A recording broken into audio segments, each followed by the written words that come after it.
পূর্ব পাকিস্তানে যখন আমি প্রথম শ্রেণীতে পড়ছিলাম, যদি কোনো সমাজকর্মী বা একজন সমাজসেবীর জীবনী আমাদের সিলেবাসে ছিল, তখন তার নাম দানবীর হাজী মোহাম্মদ মহসিন।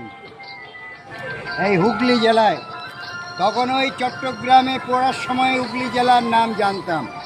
হুগলি জেলার তিনি স্মৃতি বিজড়িত, জন্ম নয়, ইরান বংশোদ্ভূত। তাই নিজের জীবনকে তার পরবর্তীতে স্যার আশুতোষ মুখোপাধ্যায়, ত্যাগী মানুষ রবীন্দ্রনাথ ঠাকুর, বিধানচন্দ্র রায় প্রমুখ, হরেন্দ্রনাথ মুখার্জিদের জীবনী পড়ে আজকে আমি পৃথিবীর মধ্যে কে 1 নম্বর সুখী আছে আমি জানি না, 2 নম্বর সুখী আমি। তাই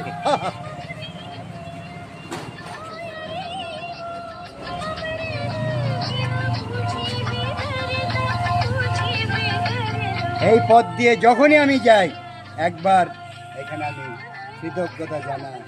আর তা না হলে এইসব যদি মহামানব মনীষীদের জীবনী না পড়তাম, আমি হয়ে যেতাম কোনো উগ্রবাদী দলের সদস্য।